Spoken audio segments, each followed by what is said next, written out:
فاسألوا أهل الذكر إن كنتم لا تعلمون۔ نحمده ونصلي على رسوله الكريم، اما بعد۔ محترم سامعین، آج ہم بہت ہی اہم مسئلہ لے کر حاضر ہوئے ہیں۔ مسئلہ یہ ہے کہ راستہ جو ہے وہ انسانی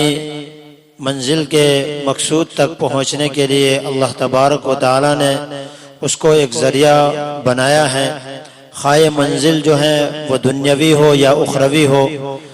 اللہ تبارک و تعالی نے قرآن کریم کے اندر، قرآن کریم کی پہلی سورت جو سب سے پڑھی جانے والی، سب سے زیادہ پڑھی جانے والی سورت ہے، اس کے اندر بھی سیدھے راستے کا تذکرہ کر کے اللہ تبارک و تعالی نے انسان کو اس کا آرزومند بنا دیا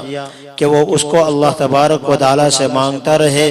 تاکہ وہ اپنے رب سے جا کر مل سکے اور اس کو جو ہے وہ راستہ اپنے رب تک پہنچا سکے۔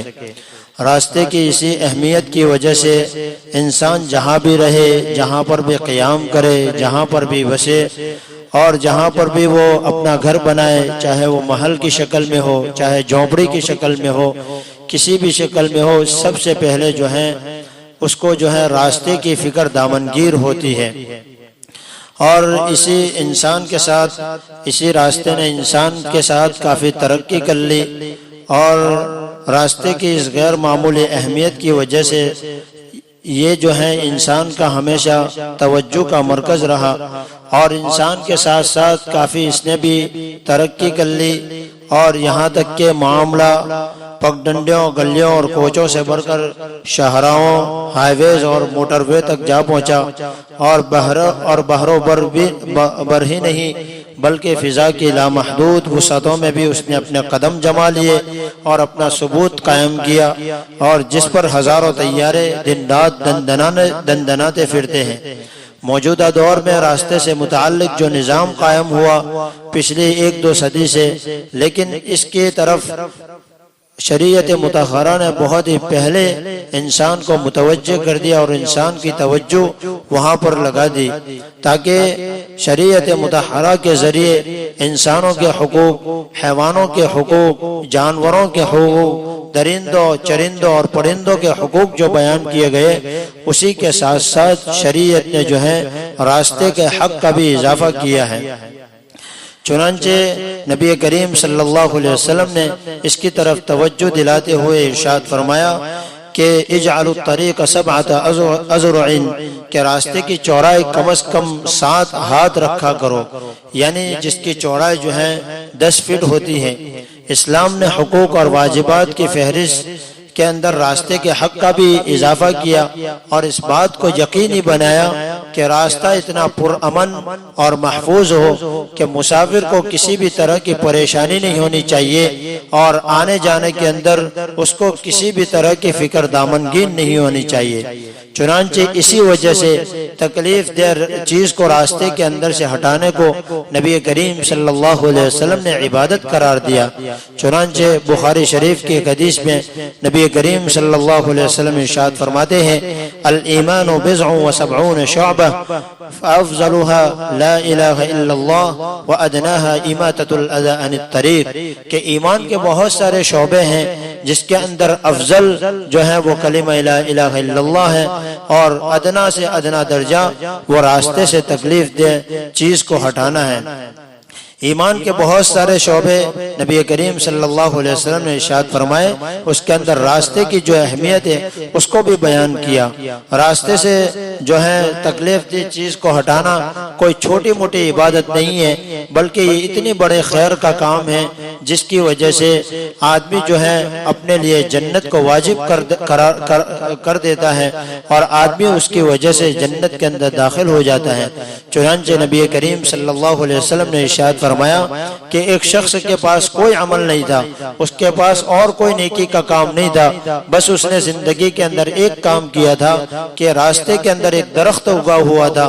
جو لوگوں کو آنے جانے کے اندر تکلیف پہنچا رہا تھا اور اس کی وجہ سے لوگ پریشان ہو رہے تھے، تو اس نے جو ہے اس درخت کو کاٹ کر سائیڈ پہ کر دیا اور وہاں سے ہٹا دیا، جس کی وجہ سے وہ سیدھا جنت کے اندر داخل ہو گیا۔ اسی طرح جو ہے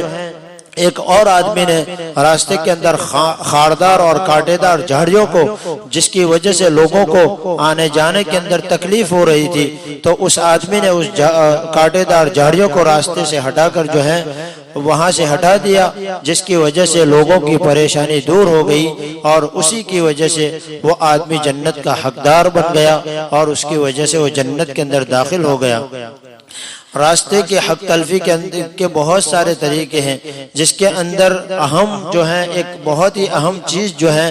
وہ راستے کے اندر کسی ایسی چیز کا ڈال دینا جو لوگوں کے گزرنے کے لیے اور گزرنے والوں کے لیے تکلیف دہ ثابت ہو جائے اور تکلیف کا سبب بنے، جیسے کہ کچڑا پھینک دیا، ٹوٹی ہوئی کانچ پھینک دی، کیلے کا چھلکا ڈال دیا، یا کوئی ایسی چیز جس کی وجہ سے گزرنے والوں کو تکلیف دے۔ تو نبی کریم صلی اللہ علیہ وسلم نے جو ہے راستے کے اندر اسی طرح راستے کے اندر فارغ ہونا، اپنی حاجت کو پورا کرنا، نبی کریم صلی اللہ علیہ وسلم نے ایسے لوگوں کو لعنتی قرار دیا۔ چنانچہ نبی کریم صلی اللہ علیہ وسلم نے صحابہ کرام رضی اللہ عنہم اجمعین کو جو ہے ان چیزوں کی طرف توجہ دلاتے ہوئے ارشاد فرمایا کہ تم دو لعنت کرنے والی چیزوں سے بچو، یعنی دو چیزیں ایسی ہیں جو تمہارے اوپر لعنت کا سبب بنے، ایسی دو چیزوں سے بچو۔ صحابہ کرام رضی اللہ عنہم اجمعین نے دریافت فرمایا کہ اللہ کے رسول صلی اللہ علیہ وسلم وہ دو چیزیں کون سی ہیں؟ تو آپ علیہ الصلوۃ والسلام نے فرمایا کہ راستہ یا راستے میں ایسی چیز جس کے سائے کے اندر لوگ آرام لیتے ہیں، جس کے اندر ٹھہر کر لوگ جو ہیں آرام طلب کرتے ہیں، اور جس کے نیچے ٹھہر کر لوگ سکون حاصل کرتے ہیں، ایسی چیزوں کے اندر فارغ ہونا، یعنی راستے کے اندر فارغ ہونا یا سایہ دار درخت کے نیچے جو ہیں فارغ ہونا، یہ دونوں چیزیں ایسی ہیں جو آپ کے اوپر لعنت کا سبب بنتی ہیں۔ چنانچہ نبی کریم صلی اللہ علیہ وسلم نے ان دونوں چیزوں کو جو ہے لعنت کا سبب بتایا۔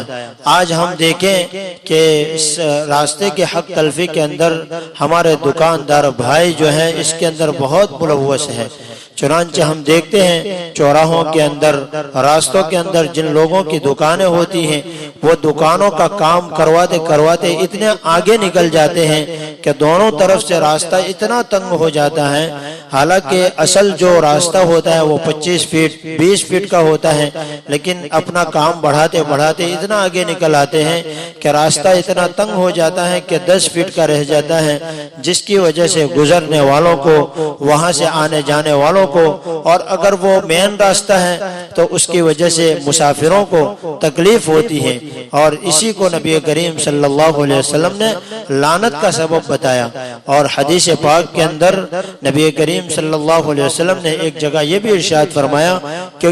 کوئی آدمی اگر کسی کی کوئی زمین ناحق دبا لیتا ہے، اور راستے کی جو زمین ہے وہ بھی اسی زمرے کے اندر آتی ہے کہ اگر کوئی آدمی کسی کی کوئی جگہ یا زمین کا کوئی ٹکڑا ناحق دبا لیتا ہے تو اللہ تبارک و تعالی کل قیامت کے دن جو ہے اس کے گلے کے اندر اسی زمین کے ساتھ توق بنا کر اس کے گلے کے اندر ڈالیں گے۔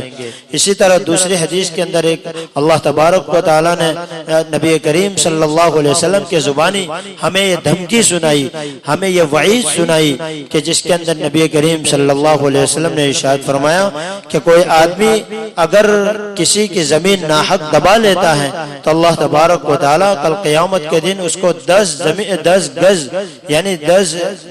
فٹ جو ہے انسان کو زمین کے اندر ڈھسائیں گے۔ تو کتنی بڑی وعید ہے۔ آج ہم دیکھتے ہیں کہ راستوں کے اندر، محلوں کے اندر جب مکان بناتے ہیں اور اس کے اندر اچھے اچھے لوگ ملوث ہیں، دیندار ہو، عوام ہو، خواص ہو، ہر آدمی اس کے اندر مجرم ہے کہ اپنے گھروں کے کام کاج کو اور آگے جو صحن وغیرہ بناتے ہیں ان تمام کو راستے تک لے آتے ہیں، جس کی وجہ سے جو ہے راستے کے اندر سے گزرنا مشکل ہو جاتا ہے۔ اور پھر ظلم اتنا بڑھ گیا کہ گھر کے آگے اتنے سب آگے چیزیں بڑھا دیتے ہیں، اور پھر وہاں آگے کار لا کے پارک کر دیتے ہیں، گاڑی لا کر پارک کر دیتے ہیں، جس کی وجہ سے ایک آٹو اور رکشہ بھی جو ہے گزرنا مشکل ہو جاتا ہے۔ اور بہت سی مرتبہ ایسا ہوتا ہے کہ اس کا خمیازہ محلے والوں کو بھی بھگتنا پڑتا ہے، کہ بہت سی مرتبہ ایسا ہوتا ہے کہ محلے کے اندر کوئی بیمار ہو گیا اور ایمرجنسی کسی گاڑی کو لانا پڑا، ایمبولنس وغیرہ کو، تو جس کی وجہ سے اس ایمبولنس کا اندر اندر آنا بھی مشکل ہو جاتا ہے، اور اس کے وہاں گھر تک پہنچنے کے اندر اتنی دیر ہو جاتی ہے کہ جس کی وجہ سے وہ اگر ایمرجنسی والا مریض اگر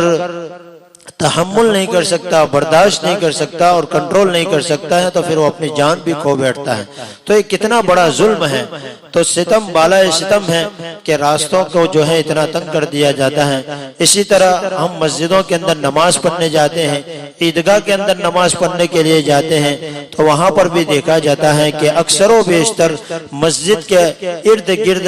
پارکنگ اس طرح کر دیتے ہیں کہ آنے جانے والوں کے بھی راستہ تنگ ہو جاتا ہے۔ یہاں تک کہ بہت سے لوگوں کو تو یہاں تک دیکھا گیا کہ مسجد کے دروازے کے اوپر ہی اپنی گاڑی کو پارک کر دیتے ہیں، جس کی وجہ سے مسجد کے اندر داخل ہونے اور وہاں سے نکلنے کے لیے بھی تکلیف ہو جاتی ہے، اور آنے اور جانے والوں کو بہت دشواری کے ساتھ اپنے آپ کو بہت ہی